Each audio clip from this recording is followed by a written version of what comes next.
to Rugby Sevens, a format where Fiji has achieved legendary status on the world stage. And I'm honored to introduce our head coach of the Fiji Airways Men's National Sevens team, Mr. Osea Kolinisau, who brings a truly unique perspective as both Olympic champion, player, and coach. Ladies and gentlemen, he is, of course, one that's very familiar to all of us. His playing credentials are remarkable. 301 HSBC 7 Series matches, 122 tries, 1,272 points, making him the 12th all-time series point scorer.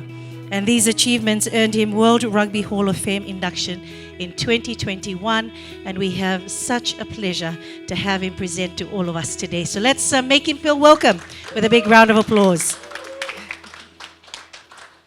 Mbula, thank you for having me here today, and I'm pleased to be here. I was telling Richie, because it's sevens, we're going to do it for 7 minutes. I don't want to bore everyone out, so I'll try and just breathe through an overview of our program. If you have any questions, you can always ask me or come and see me. You can have coffee, sit down, but you're going to pay for it, right?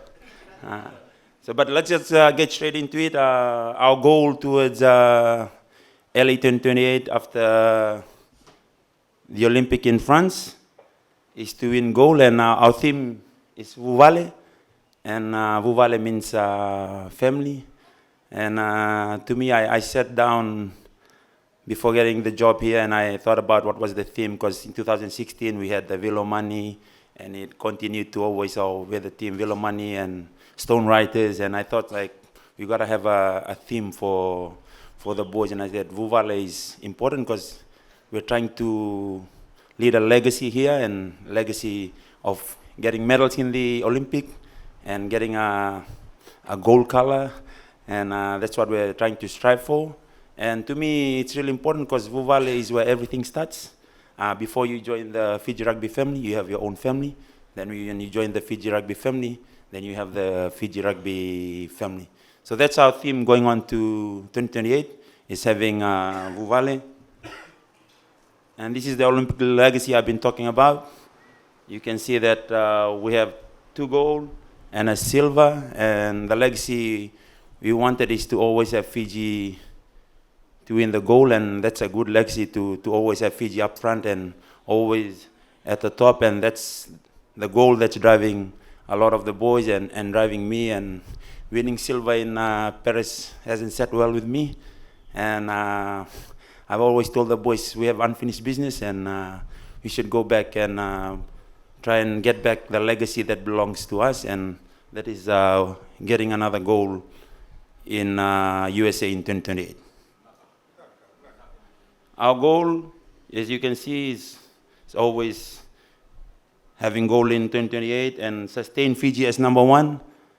We want to be number 1 and always leave Fiji there, like I said, a legacy and the family, and that's what we're always playing for, is making sure that we're always playing for our family, and we always put our Fiji family on the map and having them at number 1, developing the next generation of champions.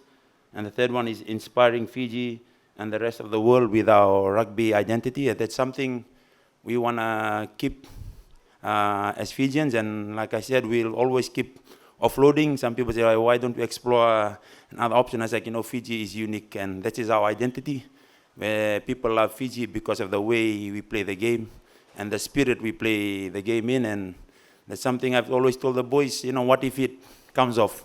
Sometimes the boys are down and they, coach, I should have kept that ball. And I said, what if it came off? Could have been a different story. And, we've always gone with the saying, we'll live by the sword and we'll always die by the sword. And you can say we'll live by our skills and we'll always die by the skills we have.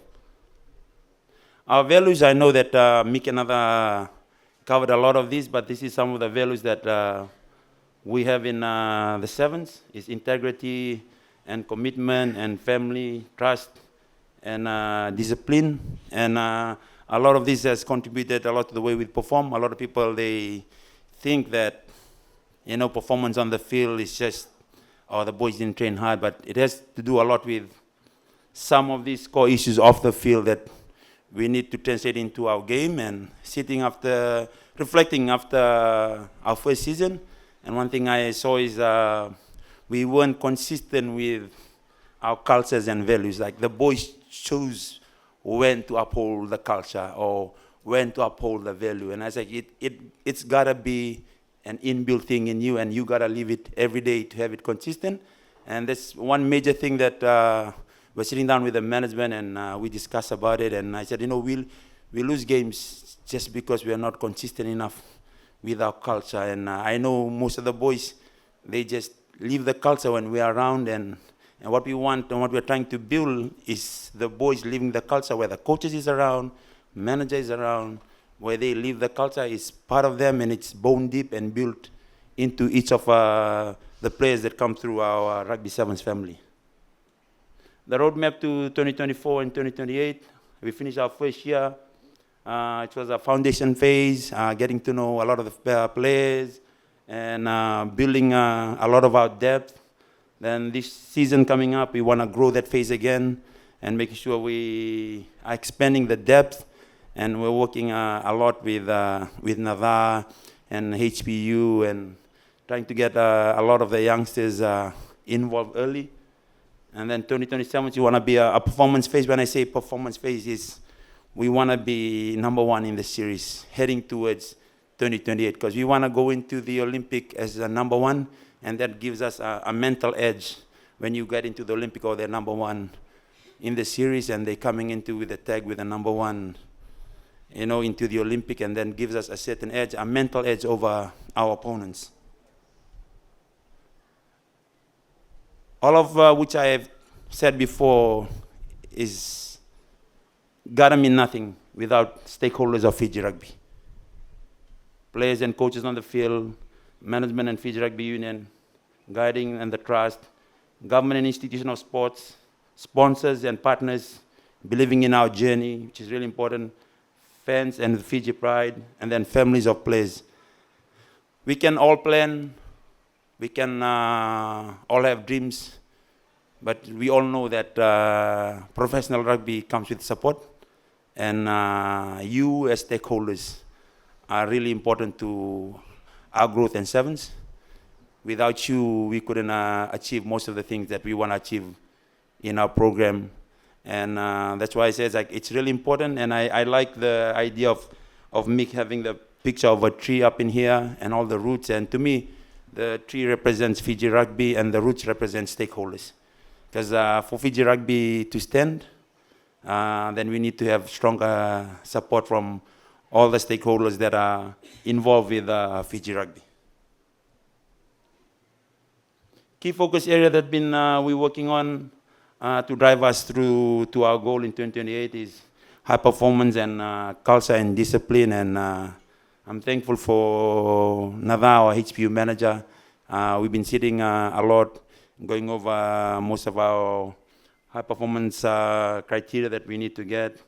And then we're doing a lot of talent pipeline and grassroots program.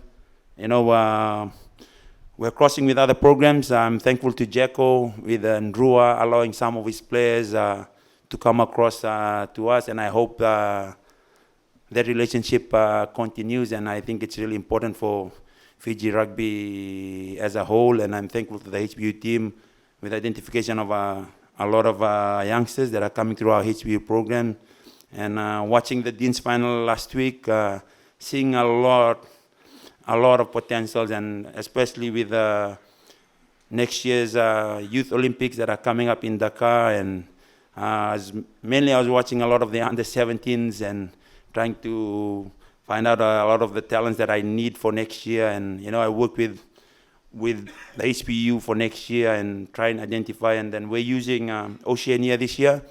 We're going to blood some youngsters straight into our Oceania, which is going to happen in New Zealand. We're going to use a lot of the youngsters just to get them blooded into the system. And I know there's a lot of poaching happening now, and we can't stop that. And a lot of players will leave for financial stability, but there's something we want to work and want to align. And I'm thankful to the CEO, to Nava, trying to align everybody so everybody has the same goal and to achieve. And so rugby in Fiji and Fiji Rugby Union can flourish. And we have our family support system. Like I said, our goal is the family, and we're having a lot of our family time. And this week we're having a camp, but first time we're having families come over, your partners, and before we start our phase in September, so we're having all the partners, because I recognize that some of the boys, they come to train and they have problems at home. They don't give their 100% in the program. They're probably just 50 or 60%. And there's something we're doing, I think this Friday, all the families are coming together. We're sitting down, getting the families to know what we're doing, our plans, our goals, and letting them know that they are really an integral part in each of the boys' performance. And that's something we're trying to do. And lastly, mental toughness and resilience. We want to have players, Fiji players, that are mentally tough, not only in the field. And you want them tough outside the field, no matter what they face. I was sitting and talking with the management, and I was telling them, in the rugby field, we can handle anything. Fiji players, whatever comes their way, they can handle it. But it's different coming off the field. And you face a lot of mental challenges that we have problems with in Fiji rugby. And it's like, why is this happening? And that's something we want to build in the Fiji Sevens, is having players that are mentally tough, not only on the field, but off the field as well. And our progress so far, we just finished phase 1 of our DTEs. We had 2 months of DTEs, where we have 2 days of DTEs, where we did it on a Monday and a Wednesday, so it can allow our players to play on the weekend for Skipper Cup. And we're starting our next phase next week, September. We're doing 4 days of DTEs. We're getting players that we recognize that are coming in, and it's a new way that we're trying to go. As you can see, new training methods. We're having a lot of DTEs because we're trying to work within the budget that we're allocated, so the funds that we need are moved to when we really need it. And that's something we're trying out with Willie and Nada, where the boys are going to come in at 7 in the morning, and we'll have breakfast together. Then we'll have gym at 10.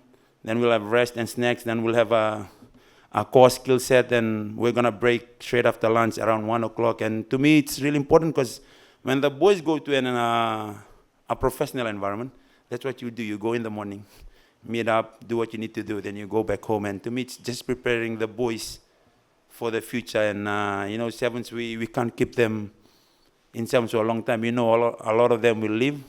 And to me, I want to prepare the boys not only for Sevens, but for life after Sevens and after rugby. Young players stepping up in the series, like I said, with Jeko, getting Basialo and Nawai, and getting the youngsters crossbeat, and we're trying to get them involved. Not only it's good for Fiji Rugby, it's good for my program as well, where I get a lot of depth. As I said in LA that we didn't have the depth. I got 6 of my core members injured, and we didn't have the core to really step in. So that's why we're breeding a lot of new youngsters, because when we get to 2027 and 2028, we want to have 3 players in each position that are very competitive. Whoever our depth chart is drawn, and if someone is injured, who steps right in? And that's something we want, that for every position we have 3 players that are highly competitive when we get towards the Olympic year. And team culture is again really a crucial part for the Sevens. It's really important for us to make sure that the boys grow and learn what's needed in our culture. And that's something that I told the boys, that culture is really important. And if you have talent and you don't have values, then one thing can happen. Either you'll bring the team down, or you bring yourself down. And that's something I'm very big on, is on culture, and it's something we're going to keep building towards 2028.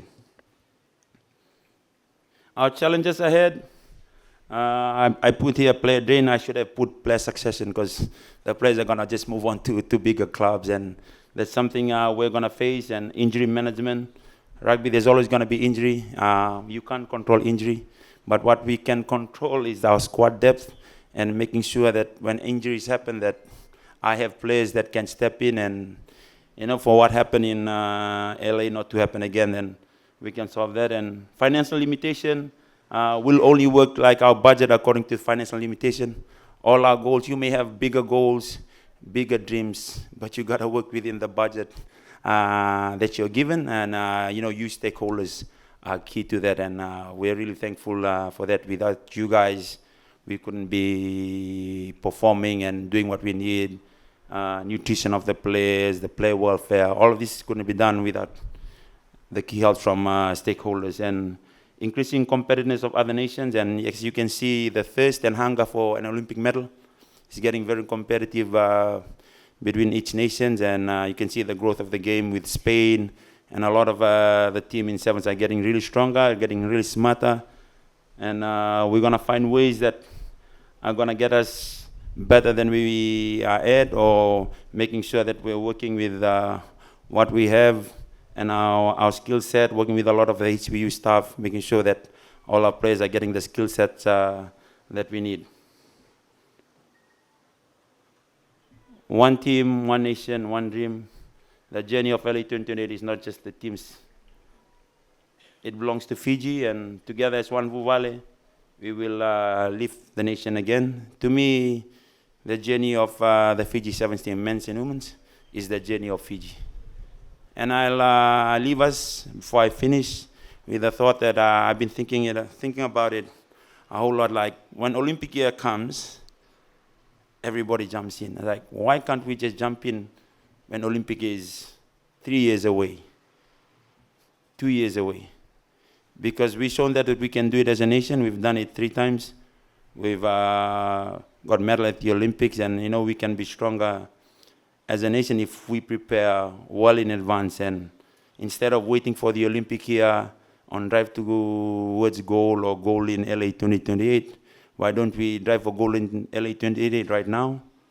And with you stakeholders, and need a lot of help from you guys, and especially on our goals towards the series this year. And that's something we want to approach. As I said, that we are approaching everything like an Olympic year, and that's something I forgot to mention before I sit down, that every year we're targeting one championship as our gold medal tournament. Say, for instance, next year is Hong Kong, and then we're targeting that as our Olympic tournament, because Olympic is a one-off tournament, and we have the 3 championships next year. So every year as it comes, we'll select which tournament will be our gold medal tournament, and we'll prepare like we're preparing for the Olympic in that tournament. Binakabakaliv.